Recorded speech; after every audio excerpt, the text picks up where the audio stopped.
কেমন আছেন? আসসালামু আলাইকুম। মজিদ ভাই, একটা জিনিস আমাদেরকে বলবেন যে এই যে আপনি আন্ডারগ্রাউন্ড পাইপ করেছেন এবং এডব্লিউডির মাধ্যমে ধান চাষ করছেন, এর কৃষকের উপকারিতা কী? এবং কৃষকরা এই পদ্ধতি অবলম্বন করে তাদের কি আসলে যে তেল সাশ্রয়, বিদ্যুৎ সাশ্রয় করা সম্ভব কিনা, কি মনে হয় আপনার? এটা আপনার তেল সাশ্রয়, বিদ্যুৎ এবং পানি সবটাই সাশ্রয় করা সম্ভব।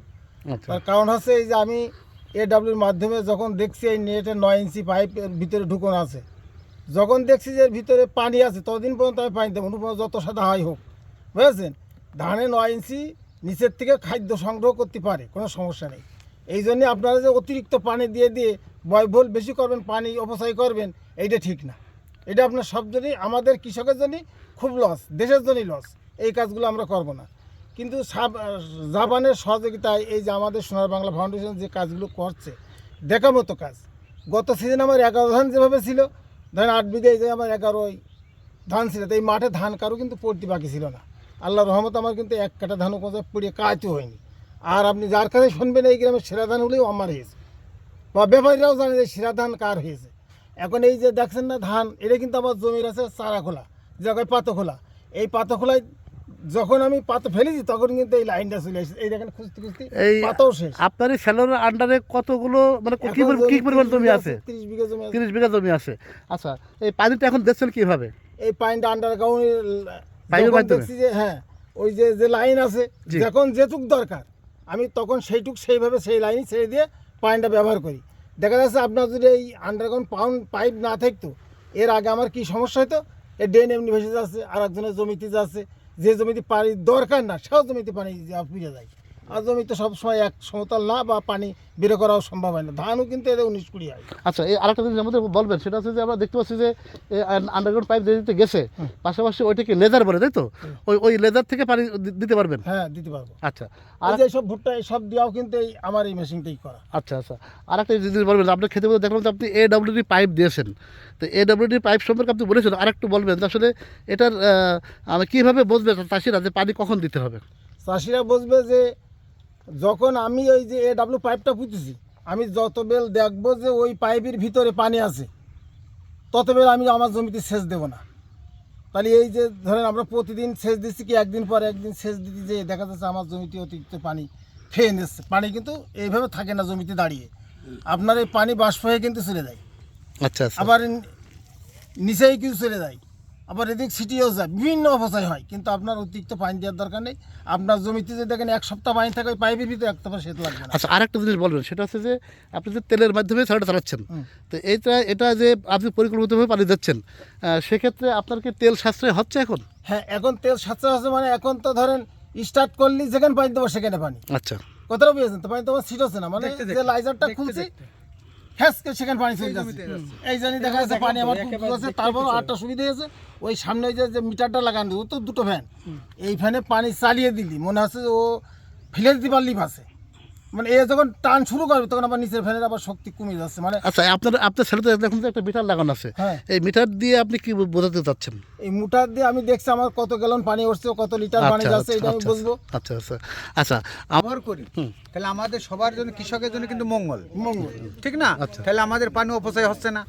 মুরব্বী যে কথা বললেন যে আমরা যেটা ছাড়ছি সেটা চলে যাচ্ছে, অনেক সময় দেখা যাচ্ছে এখানে ড্রেন ভাঙা, ড্রেন দিয়ে আর এক বুইতে চলে গেল, পানি লাগবে না।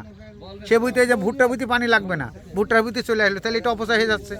আর যখন এরকম আমরা আন্ডারগ্রাউন্ড পাইপ পাচ্ছি, তখন সেই যে জমিতে পানি দেবো সেই জমিতে চলে যাচ্ছে, তাহলে আমাদের অপচয় নষ্ট হচ্ছে না। আচ্ছা তাহলে এই উদ্যোগটা আমাদের মহৎ উদ্যোগ। আচ্ছা, আর কারো মানে কারো কিছু জানার আছে কিনা, জানার বা বোঝার কিছু আছে কিনা আমরা এটা, হ্যাঁ বলবেন। কতদিন থেকে কতদিন পর্যন্ত এডব্লিউডি পদ্ধতি ব্যবহার করতে হবে? আচ্ছা, এই ধারে আপনি ধরেন যদি এই ডাব্লিউ পদ্ধতি ব্যবহার করতে চান, আপনি নিয়মিত কিন্তু আপনার 2 সপ্তাহ পানি কিন্তু ভরপুরই রাখতে হবে। আমার ধান বাসের চারা রাখার জন্য 14 দিন, 14 থেকে 15 দিন। এরপর আপনি এডব্লিউডি এটা ব্যবহার করতে পারবেন, কোনো সমস্যা নেই। কিন্তু তবু আপনার জমি মুখে আপনার দেখতে হবে, সব জমিতে একরকম না। দেখা যাচ্ছে এই জমিটা আমি এডব্লিউ করতে যে ওই জমিটায় চারাই বাঁচানো যাবে না, তো পানি বেশি প্রয়োজন, সেটা আপনি পানি দেবেন। কিন্তু শুধু ওর আশায় বুঝে থাকলে না, যেটা আপনার দরকার নেই ওই ডাব্লিউ বলে দেবে যে জমিতে এখন পানি প্রয়োজন। যখন ফুল আসবে, হ্যাঁ ফুল আসবে তখন। কতদিন পর্যন্ত? এটা ধরেন ধানের বেশিরভাগই সময় আছে ধানের ফুল বা দেখবেন থোড় এসে গেছে, সারা এই ধান বেরোচ্ছে, বাইল বেরোচ্ছে, এই পর্যন্ত কিন্তু এই সতর্কতা পালন করা লাগে। তারপর আপনি একটু র্যাম পানি আবার ফুল হ্যাঁ এই যে টাইমটা আচ্ছা, আমাদের কি বোঝার আর কিছু আছে এখানে কিনা আর কি? প্রথম 2 সপ্তাহ আর মানে বাল বেরোনোর পরে আচ্ছা তবে একটা কথা শুনেন, পাকার আগ পর্যন্ত আস্তর আসার পরে আবার এমডাম আবার ভরপুর পানি ভরপুর পানি। এই যে আপনার ধরেন এই যে আপনারা যে পরিমাণ ওষুধ ছিটেছেন কৃষক হিসেবে, আচ্ছা এইভাবে যদি আপনি ওষুধ ছিটন তাহলে আপনার কত খরচ পড়তে পারে? হেভি খরচ না? ওষুধ এই সারের সাথে না হ্যাঁ, সাড়ে সাত যে কোনো ওষুধ মানে পোকার জন্য আচ্ছা, পোকা কোন কোন সময় লাগে এটা আপনাকে কিন্তু জানতে হবে কৃষক হিসাবে। যেমন পোকা লাগে ধান 21-এর ভিতরে একবার সার যখন পড়বে 30 দিনের ভিতরে কিন্তু আপনার পোকা চাপান লাগে। সারটা দেয়া চাপান হয়। সারে মানে বাচ্চা কচি পাতা ছেড়ে দিবে, মাছ ছেড়ে দিবে, ও কিন্তু পোকায় খাবে মাছ। ওই সময় ধানটা নরম ওই সময় থাকে, আপনি এমনি ওষুধ ওই ব্যবহার সময়- করার প্রয়োজন নেই। ওই যে আমরা ওই সময় আপনি মনে করেন বাড়ায় যে যে দানাদার, আপনি কথা ওইভাবে আপনি ব্যবহার করবেন না, কারণ আপনি খরচ কমানোর চিন্তা করবেন। আমি পানি সাশ্রয় করছি, আপনি সার মাটি এইগুলো খরচ কমানোর চিন্তা করবেন। যেমন আপনার এই জমিতে দেখবেন যদি 100 গ্রাম বিঘা হইতে 46 100 গ্রাম ওই যে জমিতে পান যাবে ওই জমির আলি 100 গ্রাম এই ডিজেলই ঢেলে দেবেন, কেরোসিন পাওয়া যায় এই ডিজেল ওই 100 গ্রাম পানি ঢেলে দেবো। হ্যাঁ পানি ওই ও আপনার তামান জমি পানি আপনার দিয়ে এই ডিজেলে আমার উপকার কি আসে? এই আপনার পোকা লাগবে না। ও, আচ্ছা, দুই আপনি নম্বর ব্যবহার করেন এটা? আমি করি। 2 নম্বর কথা শুনেন, এই যে ধানে এখন আপনার আর একবার পোকা লাগবে না, যখন গাছ ধরে আসবে, এখন আপনার জমিতে হ্যাঁ, ওই এবার- সময় মাছরার আক্রমণ থাকে বেশি। হ্যাঁ এবার আপনি আবার ওই জমিতে ন্যাপথল দিয়ে দেবেন 1 কেজি ন্যাপথল। ন্যাপথল জমি দিলে আমরা পুরো জমি এখন শক্ত করবো, বুঝেছেন? বিঘে ভুইতে না বিঘা ভুইতে 1 বিঘায় 2 কেজি যদি আপনার যদি মনে হয় একটু বেশি করে দিব, এই পোকা কিন্তু লাগাই আছে মদ যারা আছে যে উড়িয়ে বেড়াই, আচ্ছা ন্যাপথলটা কিভাবে দিতে হবে? আপনি জমির পরে এখন বসে থাকবেন, আবার ধান কাটার সময় খুঁজে নিয়ে আসবেন। ও তো এটা আপনার গলে শেষ হবে না। ও আচ্ছা এ যখন আপনার কাটা ভিত্তি 4 টাকার পড়বি কি 2 টাকার পড়বি, এ কিন্তু 40 এই ধরেন কাটা ভিত্তি 20 কাটা ভিত্তি 4 গুণে 80 টাকা আছে, তাহলে এই 80 টাকা যদি গ্যাস দেয় তাহলে কি আপনি প্রজাপতি কেন আসবে? ও আচ্ছা আচ্ছা প্রজাপতি যদি না আসে তাহলে এইটা আপনার মাত্রা পোকা এটা মনে করেন যে নেই।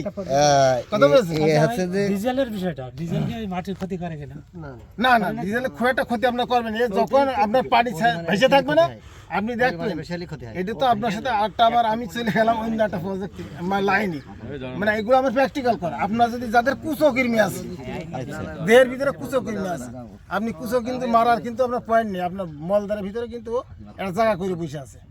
আপনি এমনি ওষুধ খাবেন, ও কিন্তু পালাবে কিন্তু ওর ভিতরে, কথা বুঝেছেন? ও কিন্তু মরবে না।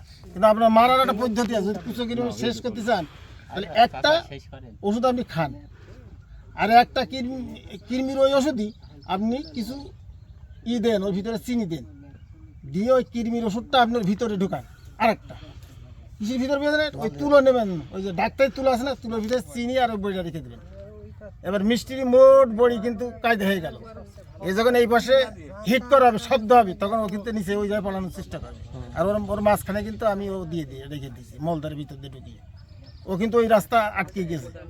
যাওয়ার পরে ও জায়গায় ওই মিষ্টি পেয়ে অতিরিক্ত খাবার ভিতরে গুলো খালি ওগুলো শেষ, আর ওই যেগুলো আসছে ওগুলো শেষ। আচ্ছা ভাই আমার মাঠের প্রোগ্রামটা আছে, আচ্ছা আচ্ছা এই ভাই যে লাল কৃমির জন্য ওষুধ দিচ্ছে। আচ্ছা ভাই একটা প্রশ্ন আছে ভাই।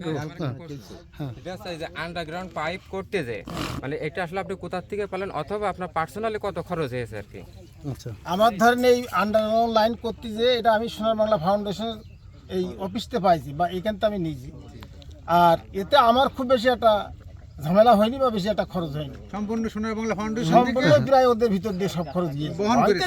মিস্ত্রি খাই দিয়া, আংশিক মিস্ত্রি খাই দিয়া বা এটা সেটা করে এগুলো সব করতে হয়। হ্যাঁ, এগুলো তো আর না করলে হয় না। ধরেন এগুলো আপনি তারা একজনের কাছ থেকে নেবেন, আপনি কিন্তু কিছু অনেক দেবেন কিন্তু না, জ্ঞান এটা তো অর্জন না। করলাম। যেমন আমরা এই যে আপনার ডিজেল দিতে দিই হলে না, কিছু দিতে হবে। আমরা এবার নিজেরা কিন্তু একটা জ্ঞান অর্জন হইলো আমাদের। আমরা কিন্তু এবার এটা ব্যবহার করব। যেমন ন্যাপথলির ন্যাপথলির বিষয়টা আসলো। এগুলো আমরা দিয়ে পরীক্ষা আমরা নিজেরা করব। বিষয়টা আপনি আরেকবার দেন, বলুন। সমস্যা নেই। আরেকটা সাশ্রয় হলো। নাম্বারটাও নিতে পারেন। তাহলে আমাদের জ্ঞান অর্জন হলো। আন্ডারগ্রাউন্ড পাইপ আপনার 4 ইউনিয়নে এই কয়টা বক্তব্য স্থাপন দেওয়ার জন্য করেছেন? আপনাকে অনেক অনেক অসংখ্য দুই ধন্যবাদ। জানে দিচ্ছে নোট পুত্র দুই জানে আগে দেখতে পরবর্তী যাবে। মজিদ ভাই আচ্ছা